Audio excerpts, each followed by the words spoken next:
Hello viewers, આજે આપણી સાથે professor doctor Shirish Kulkarni sir છે, જે એસપી યુનિવર્સિટીના વાઇસ ચાન્સેલર રહી ચૂક્યા છે, તેમજ આપણી એમએસ યુનિવર્સિટીના અકાઉન્ટ્સ ડિપાર્ટમેન્ટના હેડ રહી ચૂક્યા છે, જે આપણી સાથે આજે બધા વ્યુઅર્સને બજેટ અને ટેક્સેશન માટે ગાઈડલાઇન પ્રોવાઈડ કરશે. તો હું એમનું સહર્ષ સ્વાગત કરું છું. Welcome sir.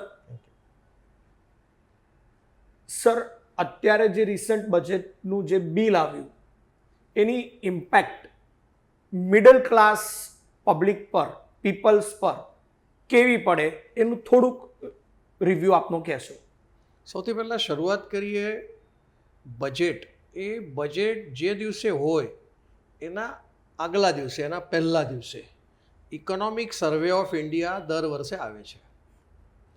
Economic survey of ઇન્ડિયામાં આ વખતે ભારતનું જીડીપી 174 લાખ કરોડ રૂપિયાનું છે. અને હંમેશા આપણા ઘરમાં પણ જોઈએ છે કે ક્યારેક ગજવામાંથી પૈસા વધુ જતા હોય, ક્યારેક બચતા હોય, તો દર મહિને જે મિડલ ક્લાસની તમે વાત કરો છો, એ મિડલ ક્લાસ હંમેશા તપાસતો હોય છે કે ભાઈ કંઈક લોનના હપ્તા રહી ના જાય, ક્રેડિટ કાર્ડના પૈસા ના રોકાઈ જાય, એવી રીતે બધો વિચાર કરતો હોય છે. એટલે ચાલુ મહિને કેટલી ખેંચ પડી અથવા કેટલું સરપ્લસ રહ્યું એના આધાર પર એ આવતા મહિનાનું એક બજેટ બનાવે છે. એ જ પદ્ધતિ ભારત દેશની પણ છે. ઇકોનોમિક સર્વે ઓફ ઇન્ડિયા એટલે 23-24ના વર્ષમાં કેટલી આવક થઈ અને કેટલો ખર્ચ થયો એના આધાર પર નવા વર્ષનું એટલે 24-25ના વર્ષનું એક એસ્ટિમેટેડ ઇન્કમ અને એસ્ટિમેટેડ એક્સપેન્ડિચર, આના આંકડાઓ એટલે બજેટ. એટલે બજેટને કંઈ બહુ ચિંતા કરવા જેવું છે નહીં અને એ કંઈ બહુ મોટી વસ્તુ નથી, કેમ કે એના પછી તમે કદાચ જાણતા હશો કે રિવાઇઝડ બજેટ પણ આવતું હોય છે. અને રિવાઇઝ બજેટ કેટલી વખત રિવાઇઝ થશે ખબર નથી, કેમ કે એ જીએસટીના વિષયમાં કેટલી વાર રિવાઇઝ બજેટ થયું છતાં પણ એનાથી પણ વધારે પૈસા ભારત સરકારને મળ્યા. હમણાં 2 મહિના પહેલાં તમે કદાચ જોયું હશે, 2.11 લાખ કરોડ રૂપિયાનું જીએસટી કલેક્ટ કેન્દ્ર સરકારને મહિનામાં મળ્યું છે. એટલે એની તો કોઈ કલ્પના જ નથી. એટલે આ રિવાઇઝ થતું હોય છે. એટલે બજેટ ઉપર મિડલ ક્લાસ, હવે જ્યારે તમે મિડલ ક્લાસ કહેતા હો છો તે વખતે એક ધ્યાન રાખીએ, આપણી 140થી 145 કરોડની લોકસંખ્યા, એમાંથી લગભગ એવા 50% લોકો છે જે ગરીબ છે. એમની પાસે ભારતની કુલ સંપત્તિના ફક્ત 6.5% જ છે. જ્યારે સુપર રીચ લોકો છે જે 1% છે, અને 1% સુપર રીચની પાસે 40% ભારતની સંપત્તિ એમની પાસે છે. એટલે આપણે જે મિડલ ક્લાસની વાત કરીએ છીએ ને, હું એ 6.5% જેમની પાસે સંપત્તિ છે એની વાત કરું છું, અને 50% છે. પણ એ 140 કરોડમાંથી 50% ગણીએ તો પણ 70 કરોડ તો ખરા. પણ 70 કરોડમાંથી ઇન્કમ ટેક્સ ભરવાવાળા, જો રિટર્ન ફાઇલ કરવું જુદો વિષય છે. રિટર્ન ફાઇલ કરવાવાળાની સંખ્યા પુષ્કળ છે, 60થી 70% વધી ગઈ. પણ કુલ ટેક્સ ચૂકવવાવાળાની સંખ્યા કેટલી, જે મિડલ ક્લાસ આપણે કહીએ છીએ, 2.2 કરોડ. આટલા જ લોકો ઇન્કમ ટેક્સ સરકારને ભરે છે. એમાં પણ જ્યારે આપણે મિડલ ક્લાસ કહીએ છીએ ને, ત્યારે એક સામાન્ય નાનો દુકાન ચલાવતો ધંધાધારી વેપારી, એ મિડલ ક્લાસમાં આવે. એકાદ રૂમની હોય, 2 રૂમની હોય, એકાદ ગોડાઉન હોય, આવો એક મિડલ ક્લાસનો, કાં તો પછી સોલ પ્રોપ્રાઇટરશિપમાં હોય અથવા તો એ પાર્ટનરશિપમાં હોય.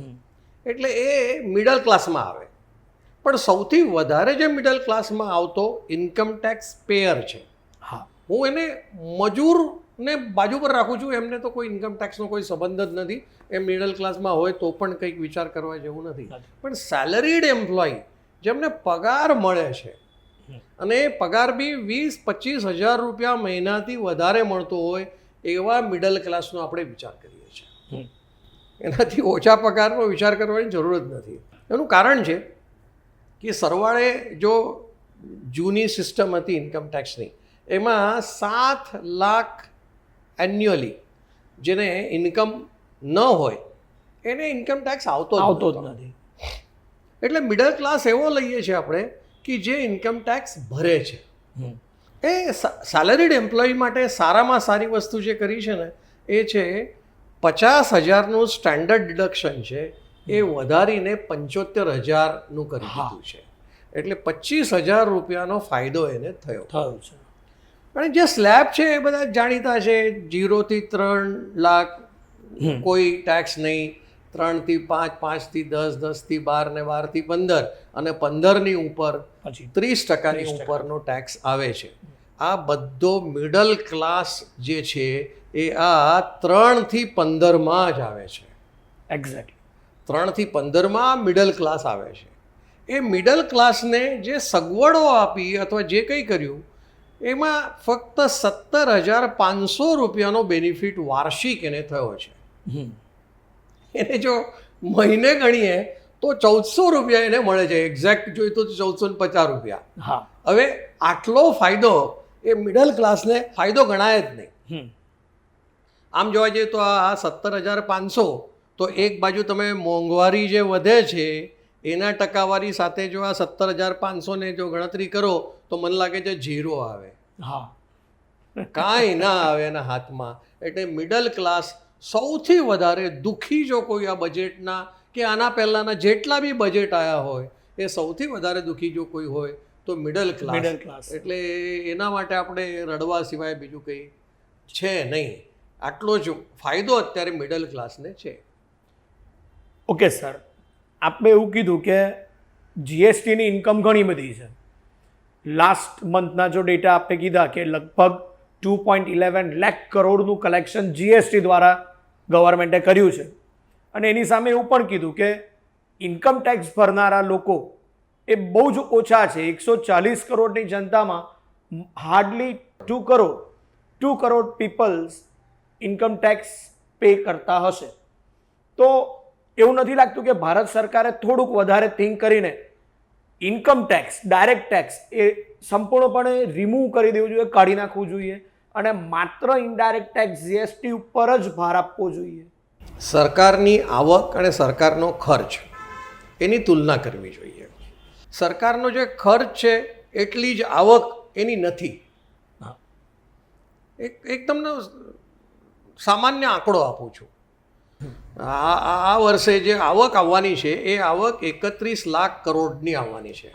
અને સરકારનો આવતા વર્ષનો ખર્ચો કેટલો લેવાનો છે તો 48 લાખ કરોડ રૂપિયાનો ખર્ચો થવાનો છે. હ્યુજ. એટલે જે વચ્ચેનો ગાળો છે આ બેની વચ્ચેનો આવક અને ખર્ચની વચ્ચે એ 16 લાખ કરોડ રૂપિયાના બોરોઈંગ્સ છે.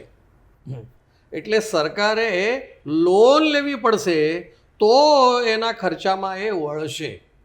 અને કદાચ સાંભળીને કોઈને બી આશ્ચર્ય લાગશે કે સરકારના બધા ખર્ચાઓનો તુલના આપણે કરીએ તો જે બોરોઈંગ્સ ઉપર વ્યાજ સરકાર ચૂકવે છે ને એ બીજા કોઈ પણ ખર્ચ કરતાં સૌથી વધારે ખર્ચ આ વ્યાજમાં જાય છે. જેને આપણે કહીએ છીએ ને પબ્લિક ડેપ્ટ. પબ્લિક ડેપ્ટ જેને કહીએ છીએ, લોકો પાસેથી લીધેલા પૈસા. એમાં બોન્ડ બી હોઈ શકે, ગમે તે. એટલે એ પબ્લિક ડેપ્ટ છે ને, સદભાગ્ય આપણે તો થોડાક નસીબદાર છીએ, ભારત નસીબદાર છે. હું તમને ઉદાહરણ આપું કે જાપાનનું પબ્લિક ડેપ્ટ 252% જીડીપીના છે. અમેરિકાને આપણે ખૂબ શ્રીમંત દેશ ગણીએ છીએ તો અમેરિકાની પબ્લિક ડેપ્ટ 122% જીડીપીના છે, એના જીડીપીના. એટલે ક્યાં છે એ લોકોનો વ્યાજનો ખર્ચો, એનો વિચાર કરો. જ્યારે ભારત દેશમાં 63% ઓફ જીડીપી આપણું પબ્લિક ડેપ્ટ છે. ઓકે. એટલે આપણે પ્રમાણમાં પણ છતાંય વ્યાજ તો ચૂકવવું પડશે. અને વ્યાજની રકમ હું તમને કહું છું કે સરકારના બાકીના બધા ખર્ચાઓનો સરવાળા કરતાં વ્યાજનો ખર્ચો સૌથી વધારે છે. એટલે તમે જો બે રીતે વિચાર કરો કે ભાઈ સરકારે આ નાબૂદ કરી દેવું જોઈએ ને આ લેવું જોઈએ, તો બહુ મોટો વિષય છે. એક હજી તમને કહું, તમે જે ઇન્કમ ટેક્સ કહો છો ને કે ઇન્કમ ટેક્સનું નાબૂદ કરવું જોઈએ, ઇન્કમ ટેક્સ આપણી ત્યાં મેક્ઝિમમ 30% છે. હા, વધુમાં વધુ 30%, કોર્પોરેટ ઉપર 40%, અને આ વર્ષે બજેટમાં જે આવ્યું એ ફોરેન કંપનીઓ જે આપણા દેશમાં આવવાની છે એમને 40થી ઘટાડીને 35% કરી નાખ્યા. ઓકે, એટલે વિદેશોને કમાવા દો, આવી રીતે આપણે કહી શકીએ. પણ ઇન્કમ ટેક્સ નાબૂદ કરવાની સામે જો તમે વિકસિત દેશોનો વિચાર કરો, આપણી ત્યાં જે વિકસિત દેશો છે, અમેરિકા છે, કેનેડા છે, જાપાન છે, ઓસ્ટ્રેલિયા છે, આ હું સરવાળો બે લોકોને બાકી રાખીને મોટામાં મોટા વિકસિત દેશો કોઈ બી તમે લો, ઇવન અરબ અમીરાત જે કંઈ ગણો, એ કોઈનો રેટ ઇન્કમ ટેક્સનો, પર્સનલ ઇન્કમ ટેક્સની વાત કરું છું, વ્યક્તિ તમે ને હું, આમનો જે ઇન્કમ ટેક્સનો રેટ અહીંયા આપણી પાસે 30%થી વધારે નથી. જ્યારે આ બધા જ મોટા મોટા દેશોને સરવાળો કરીએ તો 40% કરતાં કોઈ જગ્યાએ ઇન્કમ ટેક્સ ઓછો નથી. અને એમાંય કેનેડા તો સાહેબ 55% ટેક્સ છે. ઓકે, અને જાપાનનો 56% ટેક્સ છે. અરે તો સાહેબ તમે ઇન્કમ ટેક્સ નાબૂદ કરવાનું કહેશો તો પછી આ દેશોની સામે આપણે કફલ્લક થઈ જઈએ. ઓકે, એટલે આ તો ઠીક છે, પણ આ તમે વિષય કાઢ્યો છે એટલે હું જોડી દઉં છું. ખાલી તમારા પ્રશ્ન સાથે સુસંગત છે કે નહીં મને ખબર નથી, પણ આની સાથે જોડી દઉં છું. એક કમભાગ્ય આપણું છે, આપણે કમનસીબ છીએ કે આપણે મિડલ ક્લાસમાં છીએ. 15 લાખ કરતાં આપણી વધારે આવક નથી, તો 3 થી 15 સુધીમાં જે ધીરે ધીરે તમે વધારતા ગયા એટલે તમારે 30%નો ટેક્સ છે. સાહેબ વિચાર કરો, આપણી ત્યાં સુપર રીચ ફેમિલીઝ છે. હા, હું નામો નથી બોલતો, બરાબર, કેમ કે આપણે જાહેર છે એટલે નામો નથી બોલતો, પણ સુપર રીચ જે લોકો છે એ લોકોનો ઇન્કમ ટેક્સનો રેટ કેમ 30% જ છે? હા, એમને રીચમાંથી સુપર રીચ બનાવવા માટે કરો છો. એટલે જે માણસ 15 લાખ કરતી વધારે આવક ધરાવતો હોય એને હજી વધારે ને વધારે રીચ કરતા જાઓ, એવો ટેક્સનો રેટ કેમ છે? હા, 63%. પણ આપણા જેવા જે લોકો 7 લાખ 10 લાખ 12 લાખ કમાતા હોય તો તમે હવે 5%, હવે તમે 10%, હવે તમે 12%, તો પેલા લોકો અબજો કમાતા હોય તો એમને ખાલી 63% કેમ ભાઈ? એમને પણ તમે 35%, 40%. વિદેશોમાં જ્યારે કેનેડા અને જાપાન જેવા લોકો 50%થી વધારે ટેક્સ લેતા હોય તો ભાઈ ભારત સરકારને શું વાંધો આવવો જોઈએ? ના આવવો જોઈએ. તો એ નથી કરતા. એટલે ઇન્કમ ટેક્સ નાબૂદ કરવાનો, અને એ બી આ સુપર રીચ લોકોના માટે જો ઇન્કમ ટેક્સ નાબૂદ કરો તો ભારત સરકાર કરશે શું? હા, એક બીજો વિષય આની સાથે જોડેલો છે, એ તમે વિચાર, કદાચ તમારો આના પછીનો પ્રશ્ન કદાચ એ જ હોઈ શકે, એટલે અગાઉથી જ કહી દઉં છું. હંમેશા સરકારને બે ધારી તલવાર મિડલ ક્લાસ પર છે. બે ધારી તલવાર. એક, તમે પૈસા કમાઓ, ગજવામાં મૂકો, એના પહેલાં કે લાવો ઇન્કમ ટેક્સ, પછી અંદર મૂકો. બરાબર, તમારે ગજવામાં મૂકવા આવે ને તો પહેલાં ઇન્કમ ટેક્સ આપો. અને જેવા ગજવામાં મૂક્યા એવું જ્યારે પણ તમે કોઈ ખર્ચ કરવા માટે ઘઉં લેવા જાઓ, ચોખા લેવા જાઓ અને પેકેટમાં લેતા હોય એટલે તમારે સીધી જીએસટી ચૂકવવાની થાય. એટલે તમે ખર્ચ કરો તોય ટેક્સ, આવક મેળવો તો ટેક્સ, આ બંને બાજુનો ટેક્સ આપણે હંમેશા ભોગવતા રહીએ છીએ. તો આ ભારત સરકારનું બજેટ સરભર થઈ શકે છે. હવે બોલો. હા સર, માન્યું કે કદાચ ઇન્કમ ટેક્સ આપણે રિવોક ના કરી શકીએ અને જીએસટી છે જ, પણ પર્ટિક્યુલરલી જો જીએસટીની આવક આટલી મોટી થતી હોય અને આપણા માનનીય વડાપ્રધાન સાહેબ જો શિક્ષણને પ્રાધાન્ય આપતા હોય તો એવું નથી લાગતું કે જીએસટી જે 18% એજ્યુકેશન પર છે, એટલીસ્ટ એ પર્સન્ટેજ કાઢી નાખવા જોઈએ, મતલબ કે જીએસટી એજ્યુકેશન પર ના હોવું જોઈએ, અથવા હોય તો બહુ જ રિઝનેબલ અપ ટુ 5% હોવું જોઈએ કે નહીં, તો એના વિશે આ વિષય ઉપર પણ થોડો પ્રકાશ પાડશો સર આપ? એક તમારો જે સૂર હતો ને શરૂઆત કરતા સાથે, પ્રશ્નનો શરૂઆત કરતા સાથે જે તમારો સૂર હતો, એ સૂર પરથી જે મને કહેવાની ઈચ્છા થાય છે, જો જીએસટી આટલો બધો 18% કે 10% કે જે બી અલગ અલગ જગ્યા પર જીએસટીના રેટ છે, એક વિચાર કરો સાહેબ કે જીએસટી પહેલાં જે વેરાઓ હતા, જે ટેક્સીસ હતા, સેન્ટ્રલ એક્સાઇઝ હતી, વેલ્યુ એડેડ ટેક્સ હતો, સર્વિસ ટેક્સ હતો, કસ્ટમ ડ્યુટી અત્યારે પણ છે ને પહેલાં પણ હતી, તો 17 એવા ટેક્સને ભેગા કરીને 17 ટેક્સ સાહેબ. અને કેવા હતા એ ટેક્સીસ? એક્સાઇઝ ઉપર વેટ લાગતો, કસ્ટમ ડ્યુટી પર એક્સાઇઝ લાગતી, કસ્ટમ ડ્યુટી પર વેટ લાગતો, એટલે ટેક્સ ઉપર ટેક્સ, એના પર ટેક્સ, ડબલ ટેક્સેશન, આવું બધું હતું. એની જગ્યા પર આ 17 ટેક્સીસને મર્જ કર્યા અને મર્જ કરીને જીએસટી બનાવ્યું. એટલે એને આપણે કહીએ છીએ વન નેશન વન ટેક્સ, આવું આપણે કહીએ છીએ. હવે એના ઉપર જ્યારે ક્વેશ્ચન માર્ક કરવામાં આવે છે ત્યારે આપણે બધા એક ચર્ચાનો તો વિષય લાવવો જ જોઈએ કે ભાઈ જીએસટી નહોતી તે વખતે અલગ અલગ બધા વેરાઓ મળીને જીડીપીના 6.3% આવતો હતો ટેક્સ સરવાળો. સરવાળો જીએસટી આવ્યું એના પછી એ જીડીપીના 5.7% થયું. એટલે ટેક્સ તો ઘટ્યો છે, જીએસટીના કારણે સરવાળે ટેક્સ ઘટ્યો છે, પણ બૂમાબૂમ જે રીતે ચાલે છે ટેક્સની કે ભાઈ જીએસટીના કારણે મરી ગયા, જીએસટીને કારણે ખપી ગયા, હવે તો શું થશે આપણું? અરે ભાઈ વિચાર તો કરો, જીએસટીના કારણે તમારા કેટલા બધા ટેક્સીસ, ઇનપુટ ટેક્સ ક્રેડિટ જેને આપણે વેરા શાક કહીએ છીએ, એ વેરા શાક આના પહેલાં કોઈ જગ્યા પર હતી નહીં. વેટમાં આવ્યું ત્યારથી વેરા શાક શરૂ થયું, પણ પછી એ વેરા શાકના કારણે તમારું કેટલી બચત ટેક્સની થાય છે એ સામાન્ય પ્રજાને ખબર નથી. પણ આપણી ત્યાં પોલિટિશિયનો છે જ, અને પોલિટિશિયનને તો ઊંધે છતે રસ્તે ચડાવી દેવાના હોય તો એમાં એમને કાંઈ વાંધો જ નથી, એટલે ચડાવી જ દે છે. એટલે જીએસટી નામે બૂમ કર્યા કરે, ડોલ વગાડ્યા કરે. પણ આ પરિસ્થિતિ ખબર છે કે તમે જે પહેલાં ટેક્સ ચૂકવતા હતા એ ઘટી ગયો છે જીએસટીના કારણે, એ નહીં.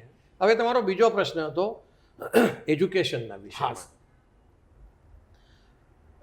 એક સાધારણ નીતિ આયોગ નામની જે સંસ્થા બની છે, એ નીતિ આયોગે ઓલરેડી અત્યારે ભારત સરકારને કીધું છે કે ભાઈ એજ્યુકેશન ઉપર ના ઇન્કમ ટેક્સ હોવો જોઈએ, ના જીએસટી હોવો જોઈએ. આ બંનેને તમે અહીંયાથી નાબૂદ કરો તો આ જે એજ્યુકેશનલ ઇન્સ્ટિટ્યુશન્સ છે એમને ડેવલપમેન્ટમાં, રિસર્ચમાં, ઇન્ફ્રાસ્ટ્રક્ચર એજ્યુકેશનનું વધારવામાં મદદરૂપ થશે. એટલે તમે આ જીએસટી અને ઇન્કમ ટેક્સ આ એજ્યુકેશનલ ઇન્સ્ટિટ્યુશન પરથી કાઢી નાખો. એક બીજી વસ્તુ તમને કહું કે આ વર્ષે આ બજેટમાં જે આવ્યું છે એ આપણી ત્યાં વિદ્યાર્થીઓને હોસ્ટેલ, અકોમોડેશન, એ બહુ મોટો ખર્ચ છે એમના માટે અકોમોડેશનનો. આ તો ડિપેન્ડ્સ, આમાં તો કયા પ્રકારનું તમે એમએસ યુનિવર્સિટીના હોસ્ટેલની વાત કરો તો એના જેવું સસ્તું કાંઈ નહીં. જમવાનું એમએસ યુનિવર્સિટીના હોસ્ટેલમાં સસ્તામાં સસ્તું, એટલે એની આ તુલના નથી. પણ જ્યાં વિદેશથી આવેલા વિદ્યાર્થીઓ છે અથવા તો પ્રાઇવેટ એજ્યુકેશનલ ઇન્સ્ટિટ્યુશન્સ જ્યાં છે ત્યાં ફીસ કરોડોની લેવાતી હોય છે. દાખલા તરીકે મેડિકલ ફિલ્ડમાં તો છે તો એજ્યુકેશન જ, અને ત્યાં ખૂબ ફી લેવાય છે. અકોમોડેશનનું પણ એવું જ છે.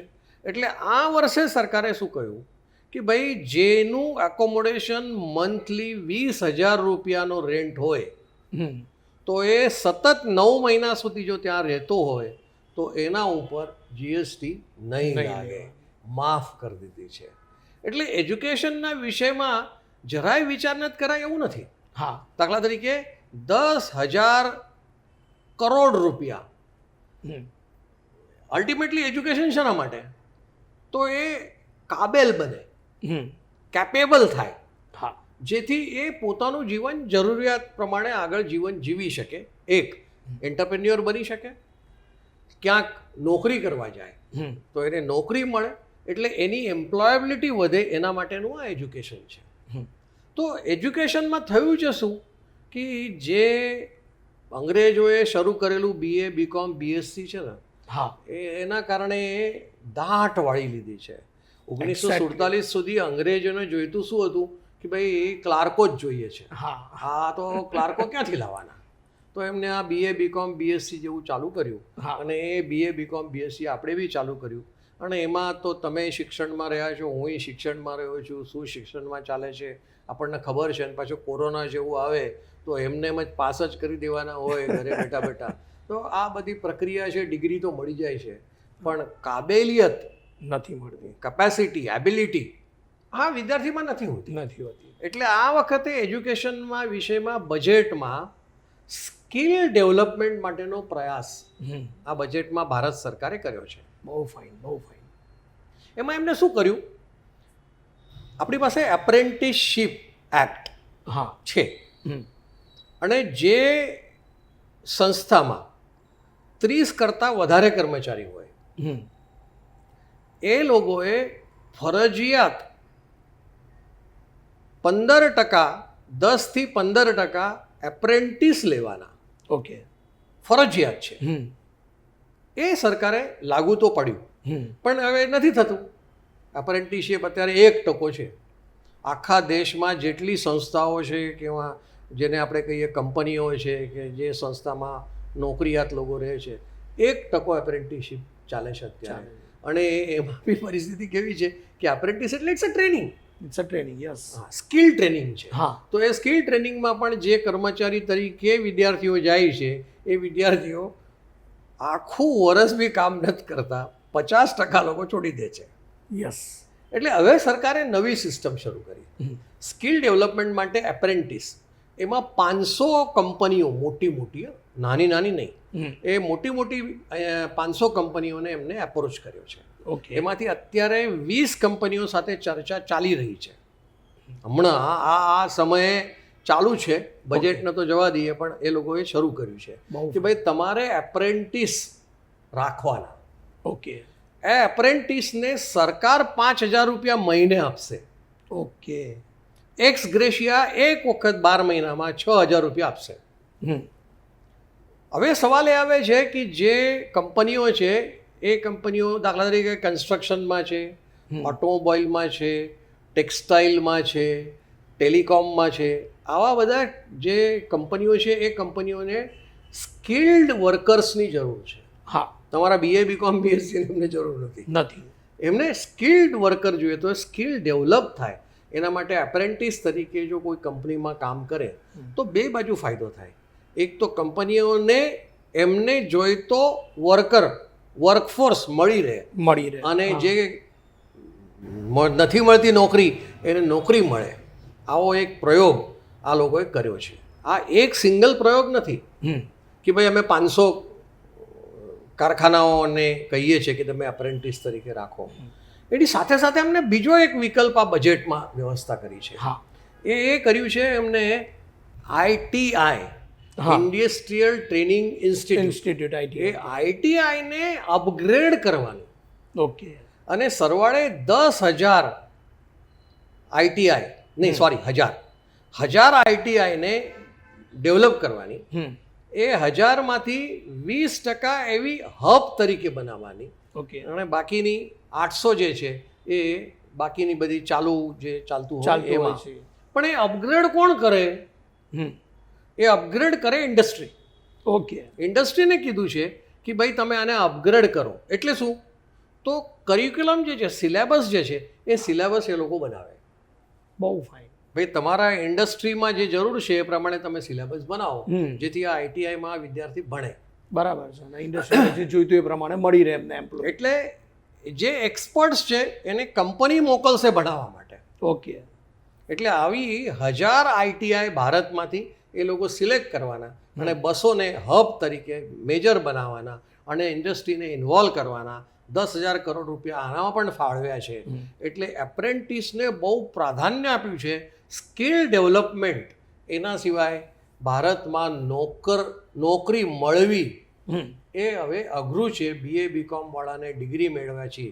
જો ડિગ્રી મળી તો એ ડિગ્રી, પર્ટિક્યુલરલી આપણા ગુજરાતની વાત કરીએ તો ડિગ્રી એટલા માટે જોઈએ કે છોકરી મળે અને છોકરીને વર મળે. આ પ્રકારની જ્યારે કલ્પના હોય છે તે વખતે આ ભણતર શું કરી શકાય. એટલે આવું એક એજ્યુકેશન માટે પણ પ્રયત્ન છે. અને જે હું કહું છું એ પ્રમાણે GST જે એજ્યુકેશન ઉપર છે, હા, એ મેં તમને અકોમોડેશન એકલા વિષયમાં નથી કીધું, પણ 12મા ધોરણ સુધી સ્કૂલમાં જતા વિદ્યાર્થીને 1% GST લાગતો જ નથી. ઇન્સ્ટિટ્યૂટને, જે સ્કૂલ છે, ઇવન પ્રાઇવેટ, કોઈ પણ સ્કૂલને 12મા ધોરણ સુધીના વિદ્યાર્થીને કોઈ પણ જાતની GST લાગતી નથી. એના પછી જે કોલેજમાં આવતો વિદ્યાર્થી છે એના ઉપર, એના ફી ઉપર GST નથી. પણ જો કોલેજ લઈ જવા માટે ટ્રાન્સપોર્ટ ફેસિલિટી કરતા હોય તો એના ઉપર GST લાગશે. કોલેજમાં જો કેન્ટીન હોય તો એ કેન્ટીન ઉપર જે કોન્ટ્રાક્ટર ચલાવતો હોય એના ઉપર GST લાગશે. એટલે GST એજ્યુકેશન પર બહુ જ લિમિટેડ છે. ઓકે, રિસર્ચ કર્યું, કોઈ શિક્ષક કન્સલ્ટન્સી કરે તો એ કન્સલ્ટન્સી પર GST છે. એટલે કોઈ ઓડિટોરિયમ છે, ઓડિટોરિયમમાં કાર્યક્રમ રાખ્યો અને એ કાર્યક્રમની અંદર ભાડું લીધું તમે ઓડિટોરિયમ, એના ઉપર GST છે. એટલે બહુ જ વ્યાપારીકરણ એજ્યુકેશનના ઇક્વિપમેન્ટનું થતું હોય તે વખતે GST લાગે. પણ સામાન્યતા કોઈ લેબોરેટરીમાં, લાઇબ્રેરીમાં, પુસ્તકો પર કોઈ જગ્યા ઉપર GST છે નહીં. એટલે એજ્યુકેશન પર GST કેવું એ બહુ જ આમ બહુ નાની વાત છે. GST એજ્યુકેશન ઉપર, આવું મારું અનુભવ છે. હા, હવે સર, જો આપણે અહીંયા સ્ટુડન્ટ્સની જો વાત કરતા હોય અને એમાંય આપણે કીધું કે સ્કિલ બેઝ એજ્યુકેશન ઉપર ભાર આપ્યો, તો એમાં હું એવું એક ક્વેશ્ચન પૂછી શકું કે જે સ્ટુડન્ટ્સ જે છે એ કોમર્સ સ્ટ્રીમમાં, પર્ટિક્યુલર કોમર્સ સ્ટ્રીમમાં ચાર્ટર્ડ એકાઉન્ટન્ટ, કંપની સેક્રેટરી યા CMA, કોસ્ટ એકાઉન્ટન્ટ બનતા હોય, પણ બધા જ વિદ્યાર્થીઓ નથી હોતા કે આ બધું અચીવ કરી શકે. તો જે સ્ટુડન્ટ આટલું અચીવમેન્ટ ના મેળવી શકે એમના માટે આપણા ટેક્સેશનમાં, પર્ટિક્યુલરલી ટેક્સેશનમાં એવો કોઈ વિકલ્પ ખરો કે જે ચાર્ટર્ડ એકાઉન્ટન્ટ નથી બની શકતા અને ના તો એ BCom એકલા રહેવા માંગે છે અને કોઈક વચ્ચેનો રસ્તો કે સ્કિલ બેઝ એજ્યુકેશન હોઈ શકે અને એમાં ટેક્સેશન ઉપર વધારે ભાર આપીને શું કરી શકે વિદ્યાર્થી? જે કોમર્સનો વિદ્યાર્થી છે ને, એ કોમર્સના વિદ્યાર્થી માટે અઢળક ઓપોર્ચ્યુનિટી જ છે, તક છે. પણ પ્રશ્ન એ છે કે એને માર્ગદર્શન આપવાળું કોઈ નથી. તકલીફ એ છે કે તમે એને અકાઉન્ટન્સી ભણાવો, ટેક્સેશન ભણાવો, કોમર્સ ભણાવો, ઇકોનોમિક્સ ભણાવો, એટલે ભાઈ પણ એનો ઉપયોગ ક્યાં કરવાનો છે? એ તો આપણે ભણાવવો જોઈએ. આજે BCom થયેલો વિદ્યાર્થી, એને એક ચેક લખવાનું નથી આવડતું, એને ડિમાન્ડ ડ્રાફ્ટ બનાવવાનું હોય તો ખબર નથી પડતી, એક વાઉચર બનાવવાનું છે તો એને આવડતું નથી. તો એને પહેલાં એ તો શીખવાડવું પડે ને. કોમર્સનો વિદ્યાર્થી છે એને તો આ શીખવાડવું પડે. એક, અને એને તક ક્યાં મળશે? આજે કેટલી બધી દુકાનો તમે જાઓ, માંડવી જાઓ, લહેરીપુરા રોડ પર જાઓ, રાવપુરા રોડ પર જાઓ, કેટલી દુકાનો છે. અને એ દુકાનમાં જે એનો માલિક છે એ માલિકને કંઈ એકાઉન્ટન્સી આવડે છે? નથી આવડતું. એને GSTનું રિટર્ન ફાઇલ કરવાનું છે કે નહીં? ડેફિનેટલી. એના હિસાબો એને લખવાના છે કે નથી લખવાના? લખવાના જ છે. અને કેટલા બધા પ્રકારના ટેક્સીસ એને ભરવા પડે, લાઇટ બિલ ભરવું પડે. બધા જ પ્રકારના કામ જો કોમર્સનો વિદ્યાર્થી આવા દુકાને જઈને ઊભો રહે તો કરી શકે છે. મેં 10મા ધોરણના એક વિદ્યાર્થીને જોયું છે, આજે બી એ લહેરીપુરા રોડ ઉપર અનેક દુકાનોમાં આ પ્રકારના હિસાબો લખે છે. 10મા ધોરણનો વિદ્યાર્થી. બહુ ફાઇન. અને સાહેબ, આ પ્રકારનું એની કમાણી પણ ખૂબ સારી. પોતાનું એને મકાન લીધું, કાર લીધી. આ પ્રકારની વ્યવસ્થા જો એક 10મા ધોરણનો વિદ્યાર્થી કરી શકતો હોય તો કોમર્સનો, BComનો વિદ્યાર્થી કેમ આરામથી કરી શકે? અને ઘણી વખત અમારે ત્યાં એક ભીખુભાઈ પારેખ કરીને વાઇસ ચાન્સલર આવ્યા હતા. એ હંમેશા કોમર્સને વખોડતા. એક વખત જાહેરમાં બધા ટીચર્સની સામે એ બોલ્યા, એ કોમર્સ નામની વિદેશોમાં કોઈ એવી ફેકલ્ટી જ નથી કે છે, આ શું જરૂર શું છે કે કોમર્સની. એટલે પછી હું તે વખતે વિદ્યાર્થી હતો એટલે મેં એમને જવાબ આપ્યો. મેં એમને એવું કીધું કે સાહેબ હું ખેડૂત છું, ખેડૂત પુત્ર તરીકે અમારી પાસે ઢોર હોય, બળદ હોય, ભેંસ હોય, બકરી હોય, ગાય હોય, તો મેં કીધું એને ચરાવવા લઈ જાય ને એનો એક જ વ્યક્તિ હોય. હા, એ પછી ગાય હોય કે ભેંસ હોય કે બળદ હોય, જે હોય એને એ ચરાવવાવાળો માણસ એક જ હોય.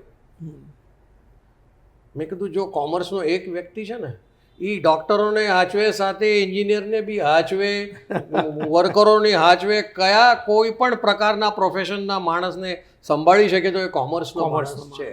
એટલે એ કોમર્સનો વિદ્યાર્થી સાહેબ હંમેશા એન્ટરપ્રેન્યોર જ બને. મને ખબર છે કોઈ પણ બિઝનેસ કરવા માટે સાહેબ 1 પણ રૂપિયાની મૂડીની જરૂર ન હોય તો પણ તમે ધંધો શરૂ કરી શકો એ હું શપથપૂર્વક કહું છું. ઓકે. એટલે anybody can start any business, not any, he can start the business. એ ધંધો કરી શકે છે. એટલે જ હંમેશા એ તમને આ બજેટની ચર્ચા ચાલે છે એટલે કહું છું કે એન્જલ ટેક્સ હતો. હા, એ એન્જલ ટેક્સ આ બજેટમાં ઉપાડી લીધો. કેમ? તો આ જે એન્ટરપ્રેન્યોર્સ છે એ યુનિકોર્ન્સ બનાવે છે, સ્ટાર્ટઅપ કરે છે, તો એમને જો તમે કે હું 1 લાખ રૂપિયા આપીએ તો એ જે સ્ટાર્ટઅપ છે એને ફક્ત 70,000 જ મળે, 30,000 તો ટેક્સમાં જતા હતા, જેને એન્જલ ટેક્સ કહેવાય છે. હવે એ એન્જલ ટેક્સ ઉપાડી લીધો એટલે પૂરેપૂરા લાખ રૂપિયા સ્ટાર્ટઅપને મળે છે.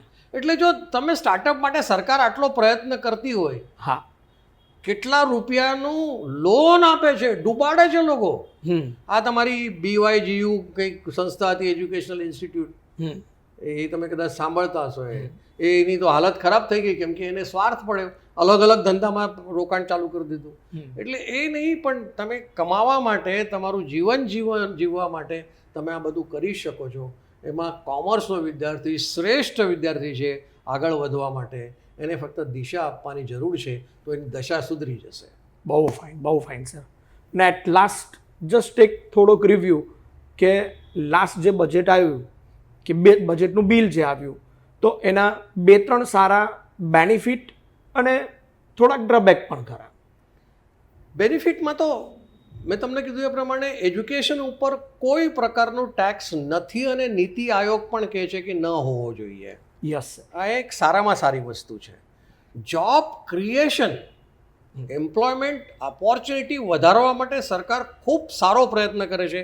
આપણે 2-3ની ચર્ચા કરી, પણ ઇન્ફ્રાસ્ટ્રક્ચર વધે, ઇન્ફ્રાસ્ટ્રક્ચર માટે ખૂબ 11 લાખ કરોડ રૂપિયાનો ખર્ચો સરકાર કરવાની છે એ કેપિટલ એક્સપેન્ડિચરમાં. તો એ કેપિટલ એક્સપેન્ડિચરમાં નોકરીઓ પણ મળવાની છે અને એમાં જોબ ક્રિએશન પણ થવાનું છે અને ઇન્ફ્રાસ્ટ્રક્ચર વધે તો સમૃદ્ધિ પણ આ દેશની વધવાની છે. એટલે એમાં કોઈ શંકા નથી કે બજેટ સારામાં સારું છે. ડ્રોબેકમાં જો જોવું હોય તો મને એક જ લાગે છે કે આ રીચ લોકોને સુપર રીચ બનાવવા માટેનો પ્રયત્ન સરકારે બંધ કરવો જોઈએ એવું મને લાગે છે. ઓકે સર, આપનો ખૂબ ખૂબ આભાર. સરે ઘણી સારી ચર્ચા કરી બજેટ વિશે, ટેક્સેશન વિશે, સ્કિલ બેઝ એજ્યુકેશન વિશે અને આપણા કોમર્સ સ્ટ્રીમને પર્ટિક્યુલરલી અમને ખૂબ જ પ્રોત્સાહિત કર્યા. સર, આપનો ખૂબ ખૂબ આભાર sir. Thank you very much.